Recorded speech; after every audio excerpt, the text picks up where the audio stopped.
뉴스에서는 코스피 4500 시대라며 축제 분위기지만 지금 외국인들은 조용히 포지션을 정리하고 있습니다. 1월 6일 하루에만 6,300억 원을 매도했고 다음날 아침에도 30분 만에 5천억 원 넘게 팔아치웠거든요. 이상하지 않나요? 지수는 최고치인데 외국인 자금은 빠져나가고 있습니다. 한편 정부는 환율 안정을 위해 외환 보유고를 적극적으로 활용하고 있는데 2008년 금융위기 이후 가장 빠른 속도로 줄어들고 있습니다. 이 상황을 어떻게 해석해야 할까요? 안녕하세요, 똑똑한 경제학입니다. 오늘은 코스피 4500 시대의 이면을 냉정하게 분석해 보려고 합니다. 지금의 호황이 어떤 구조 위에 서 있는지, 그리고 우리가 주의해야 할 리스크는 무엇인지 이 영상 하나로 완벽하게 정리해 드릴게요. 네, 끝까지 보시면 2026년 불확실한 시장에서 자산을 지키는 데 필요한 핵심 인사이트를 얻게 되실 겁니다. 지금 코스피 지수가 4,500을 찍었다라고 뉴스마다 난리가 났죠. 대한민국 경제가 선진국 반열에 완전히 올라섰다느니, 반도체 슈퍼사이클 덕분에 이제 5천 시대가 머지않았다느니 온통 장밋빛 이야기뿐입니다. 그런데 여러분, 지금 이 상황을 조금 더 냉정하게 들여다볼 필요가 있습니다. 물론 반도체 수출 호조가 실제로 경제에 기여하는 부분이 있습니다. 이 점은 분명히 인정해야 해요. 삼성전자가 작년 초 53,000원대에서 지금 140,000원까지 3배 가까이 뛰었고, SK 하이닉스도 AI 반도체 수요에 힘입어 크게 올랐습니다. 근데 HBM 메모리 시장에서 한국 기업들이 압도적인 점유율을 차지하고 있고, 이런 성과는 분명 대단한 것이죠. 하지만 문제는 이 상승이 특정 섹터에 지나치게 집중되어 있다라는 점입니다. 지수라는 건 쉽게 말해서 시장의 온도계 같은 건데, 이제 가끔 이 온도계가 전체 상황을 제대로 반영하지 못할 때가 있거든요. 4,500이라는 숫자는 사실 반도체 투톱인 삼성전자와 SK 하이닉스가 끌어올린 결과에 가깝습니다. 이 두 기업이 코스피 시가총액에서 차지하는 비중이 워낙 크다 보니 이들만 오르면 지수 전체가 올라가는 것처럼 보이는 착시 현상이 발생하는 거죠. 경제학에서는 이런 현상을 K자형 회복이라고 부릅니다. 잘 나가는 IT 산업은 하늘 높은 줄 모르고 치솟지만 전통적인 제조업이나 내수 서비스업은 오히려 바닥을 기는 양극화 현상을 말하죠. 지금 코스피 4,500의 실체는 이 K의 윗부분만 보고 환호하는 상황일 수 있습니다. 실제로 반도체를 제외한 나머지 상장사들의 영업이익을 들여다보면 상황이 녹록지 않습니다. 소고기 가격이 60% 넘게 뛰고 카페 커피 한 잔이 7,000원을 넘어가는 세상인데 많은 기업들의 실적은 부진을 면치 못하고 있어요. 코스피 4,500이라는 숫자만 보고 경제 전체가 좋다고 판단하기엔 무리가 있다는 뜻입니다. 그런데도 많은 개인 투자자들은 뉴스만 보고 나만 이 파티에서 소외되는 거 아냐 라는 FOMO, 즉 Fear of Missing Out 심리에 빠져서 지금 시장에 뛰어들고 있습니다. 여기서 우리는 냉정한 질문을 던져야 합니다. 과연 이 상승세가 언제까지 계속될까요? 그리고 조정이 올 때 그 충격을 감당할 준비가 되어 있을까요? 1월 6일 현장 상황을 재구성해보면 흥미로운 점이 있습니다. 여의도 증권가에서는 아침부터 긴장감이 감돌았어요. 외국계 증권사 창구에서 일제히 매도 주문이 쏟아졌거든요. 무려 6,300억 원어치입니다. 현장의 분위기를 대화체로 재현해보면 이런 식이었을 겁니다. 지금 골드만이랑 JP모건에서 물량 쏟아내고 있는데요. 이거 심상치 않습니다. 환율 움직임 보니까 리스크 관리 들어가는 것 같아. 우리도 포지션 점검하자. 이런 대화가 오가는 동안 우리 개인 투자자들은 5억 1950억 원이라는 어마어마한 물량을 매수했습니다. 여기서 시청자분들이 가장 궁금해하실 질문이 있을 거예요. 아니, 외국인들은 왜 수익이 나고 있는데도 매도하는 걸까요? 답은 환율에 있습니다. 1월 6일 기준으로 환율이 1484원까지 치솟으려 하니까 외국인들은 계산기를 두드린 겁니다. 네, 이걸 쉽게 설명해 드릴게요. 자, 외국인 투자자 입장에서 생각해 보세요. 작년에 환율 1200원일 때 한국 주식을 샀다고 가정해 봅시다. 주가가 20% 올랐어요. 좋죠? 그런데 그 사이 환율이 1480원으로 올랐습니다. 원화 가치가 23% 넘게 떨어진 거예요. 주식에서 번 20%를 환율에서 다 까먹고도 손해인 상황이 되는 겁니다. 그러니까 지금 주식 팔아서 달러로 바꿔 나가지 않으면 수익이 녹아버리는 거죠. 정부가 환율을 1440원대로 안정시키려고 달러를 풀고 있는데 외국인들은 그 틈을 타서 환전하고 나가고 있는 겁니다. 마치 수영장에서 물이 넘치려고 하니까 관리인이 펌프로 물을 빼고 있는데 수영하던 사람들은 그 펌프가 언제까지 버틸지 모르니까 미리 나가는 모습과 비슷해요. 물론 외국인 매도가 항상 위기의 신호는 아닙니다. 글로벌 포트폴리오 리밸런싱, 본국 자금 수요, 다른 시장으로의 자금 이동 등 다양한 이유가 있을 수 있죠. 하지만 환율과 연동된 대규모 매도라는 점, 그리고 그 물량을 개인 투자자들이 받아내고 있다는 점은 주시할 필요가 있습니다. 자, 그럼 이제 더 본질적인 문제를 파헤쳐 봐야 합니다. 정부가 환율을 막기 위해 쏟아부은 그 달러는 도대체 어디서 나온 걸까요? 그리고 그 비상금이 줄어들면 어떤 일이 벌어질까요? 한국은행이 발표한 2025년 12월 말 기준 외환 보유고는 4,280억 5천만 달러입니다. 전월보다 26억 달러가 줄었다고 발표했죠. 여러분은 이 숫자를 보면서 에이, 고작 26억 달러 줄어든 게 무슨 큰일이야 라고 생각하실 수도 있어요. 하지만 여기에는 중요한 맥락이 숨겨져 있습니다. 보통 12월은 시중은행들이 연말 지표를 맞추기 위해 달러를 중앙은행에 대거 맡기는 시기라서 외환 보유고가 오히려 늘어나는 게 정상이에요. 그런데 이 숫자가 줄어들었다라는 건 정부가 환율을 방어하기 위해 시장에 쏟아부은 실제 달러가 발표된 수치보다 훨씬 많다는 뜻입니다. 일부 전문가들은 실제 투입 규모가 50억에서 80억 달러에 달할 수 있다고 추정합니다. 이건 1997년 외환위기 이후 28년 만에 12월 기준으로 가장 큰 폭으로 줄어든 수치예요. 비유하자면 아파트에 불이 났는데 소방호스로 물을 계속 뿌리다 보니 물탱크 수위가 눈에 띄게 내려가고 있는 상황입니다. 당장 불길은 잡은 것 같아 보이지만 만약 또 다른 불이 나면 그때는 어떻게 대응할 수 있을까요? 여기서 더 복잡한 문제가 있습니다. 이창용 한국은행 총재가 1월 2일 신년사에서 직접 언급한 내용이에요.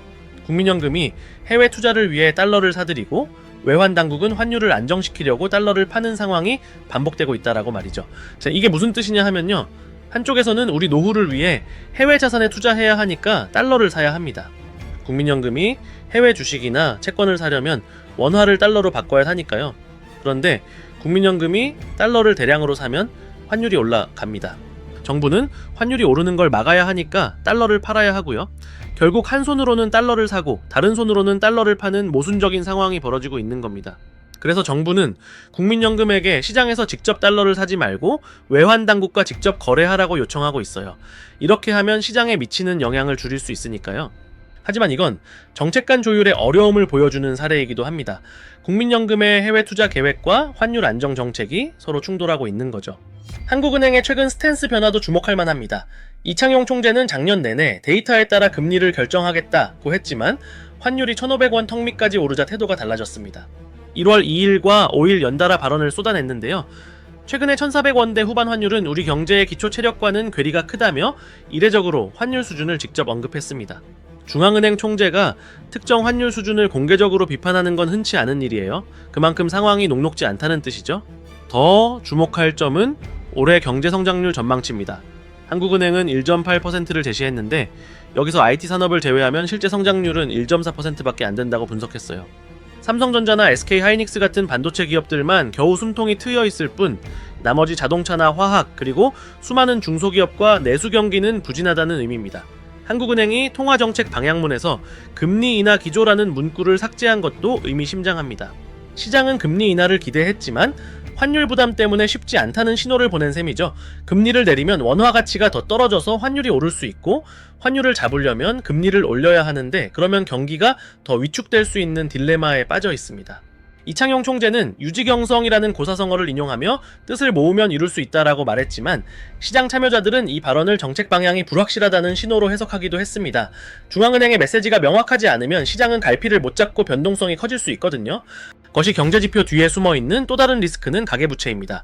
현재 1,968조 원으로 GDP 대비 89.7%에 달합니다. OECD 평균인 65%를 크게 웃도는 수준이죠. 이 숫자가 얼마나 큰 건지 감이 오시나요? 쉽게 말해서 온 나라 국민이 번 돈을 한 푼도 안 쓰고 꼬박 1년을 모아도 빚을 다 못 갚는다는 뜻이에요. 특히 아파트 한 채 사겠다라고 3억 원, 5억 원씩 대출받은 30대, 40대 가구들을 생각해보세요. 구체적인 사례로 설명해 드릴게요. 서울에 사는 40대 가장이 5억 원짜리 아파트를 사면서 3억 원을 변동금리로 대출받았다고 가정해 봅시다. 현재 금리 4% 기준으로는 월 이자가 약 100만 원입니다. 지금은 버틸만한 수준일 수 있어요. 그런데 환율 방어를 위해 기준금리가 오르고 주택담보대출 금리가 6%가 되면 어떻게 될까요? 이자는 150만 원으로 뜁니다. 매달 50만 원의 가처분 소득이 사라지는 거예요. 월급 500만 원 받아서 이자 떼고 생활비 쓰고 나면 저축은커녕 아이들 학원비조차 빠듯해지는 상황이 올 수 있습니다. 이런 가구가 전국에 수백만입니다. 사람들이 돈을 안 쓰니 동네 식당은 손님이 줄고 내수 경제는 위축됩니다. 소비가 줄면 기업 실적이 나빠지고 기업 실적이 나빠지면 고용이 줄어드는 악순환에 빠질 수 있어요. 더 심각한 건 부동산 프로젝트 파이낸싱, 즉 PF 부실입니다. 2025년 10월 기준으로 준공 후에도 팔리지 않은 미분양 주택이 28,800호를 넘어섰습니다. 이건 연초보다 22.8%나 급증한 수치예요. 네, 이 추세가 계속되면 2026년에는 3만 호를 돌파할 가능성이 높습니다. 아파트를 지었는데 주인이 없으면 어떻게 될까요? 건설사는 공사비를 회수하지 못하고 자금 압박에 시달리게 됩니다. 건설사가 부도 위기에 몰리면 돈을 빌려준 저축은행과 증권사들도 부실 채권을 떠안게 되죠. 2011년 저축은행 사태 기억하시죠? 왜 당시에도 부동산 PF 부실이 도화선이 됐습니다. 지금의 부채 규모와 부실 정도가 그때보다 더 크다는 점에서 모니터링이 필요합니다. 물론 정부도 이 문제를 인지하고 있고 연착륙을 위한 정책을 펴고 있습니다. 하지만 고금리와 고환율이라는 이중 부담이 계속된다면 부동산 시장의 조정은 불가피할 수 있어요. 개인 투자자들이 주의해야 할 점은 정보의 비대칭성입니다. 골드만삭스나 JP모건 같은 글로벌 기관들은 NDF, 즉 역외 선물환 시장과 선물 시장 데이터를 실시간으로 분석하며 움직입니다. 우리에게 공개되지 않는 정보와 분석 도구를 기반으로 의사결정을 하는 거죠. 그들은 환율 움직임을 예측하고 한국 시장의 리스크를 평가하는 데 있어서 개인 투자자들보다 훨씬 앞서 있습니다. 우리가 뉴스에서 펀더멘털은 튼튼하다는 말을 들을 때 그들은 이미 포지션 조정을 끝내고 있을 수 있어요. 삼성전자의 외국인 지분율이 현재 51.98%입니다. 이 수치가 50% 밑으로 떨어지면 시장에 심리적 충격을 줄 수 있습니다. 즉 외국인들이 삼성전자를 팔고 있다는 건 한국 시장 전체에 대한 신뢰가 흔들리고 있다는 신호로 해석될 수 있거든요. 물론 지분율 하락이 곧 위기를 의미하는 건 아닙니다. 하지만 외국인 자금 흐름을 주시하고 그들이 왜 움직이는지 이해하려는 노력은 필요합니다. 정보의 비대칭성을 완전히 해소할 수는 없지만 최소한 어떤 변수들이 시장을 움직이는지는 알고 있어야 하니까요. 이런 상황에서 고려해볼 만한 리스크 관리 방안을 정리해봤습니다. 다만 이건 일반적인 원칙이고 개인의 재정 상황과 투자 성향에 따라 다르게 적용해야 한다는 점을 먼저 말씀드립니다. 첫째, 자산 배분의 다변화입니다. 원화 자산에만 집중되어 있다면 달러나 달러 기반 자산으로 일부 분산하는 것을 검토해볼 수 있습니다. 자산의 20에서 30% 정도를 달러로 보유하면 원화 가치 하락에 대한 해지 수단이 될 수 있죠. 달러 예금, 달러 ETF, 미국 주식 등 다양한 방법이 있습니다. 둘째, 대출 구조 점검입니다. 변동금리 대출 비중이 높다면 고정금리 전환이나 대출 규모 축소를 고려해 볼 수 있습니다. 물론 전환 수수료와 금리 차이를 꼼꼼히 따져봐야 해요. 금리가 더 오를 거라고 확신한다면 고정금리가 유리하지만은 반대로 금리가 내릴 거라고 보면 변동금리를 유지하는 게 나을 수도 있습니다. 중요한 건 자신의 상황에 맞는 선택을 하는 거예요. 셋째, 현금 비중 확보입니다. 시장 변동성이 클 때 현금은 기회비용이 아니라 기회 그 자체가 됩니다. 코스피 4,500이라는 숫자에 취해서 주식에 올인하면 조정이 왔을 때 저가 매수 기회를 놓치게 됩니다. 진짜 기회는 모두가 공포에 질려 던질 때 현금을 가진 사람에게만 찾아옵니다. 역사는 반복됩니다. 1997년에도 2008년에도 위기는 갑자기 찾아왔습니다. 준비되지 않은 사람들은 손실을 입었지만 리스크를 인지하고 대비한 사람들은 오히려 기회를 잡았죠. 지금 코스피 4,500이라는 숫자가 실체 있는 성장인지 아니면 특정 섹터에 의존한 착시인지 냉정하게 판단해야 할 때입니다. 낙관도 비관도 아닌 현실적인 시각이 필요해요. 지금 여러분의 계좌에 찍힌 숫자가 진짜 내 돈인지 아니면 시장 상황에 따라 변할 수 있는 평가액인지 구분할 줄 알아야 합니다. 오직 깨어있는 여러분의 지식과 판단만이 여러분의 자산과 미래를 지킬 수 있습니다. 오늘 전해드린 분석이 여러분의 투자, 의사결정에 도움이 되길 바랍니다. 오늘 내용이 도움이 되셨다면 똑똑한 경제학 구독과 좋아요 부탁드립니다. 여러분의 관심이 더 깊이 있는 분석을 만드는 힘이 됩니다. 시청해주셔서 감사합니다.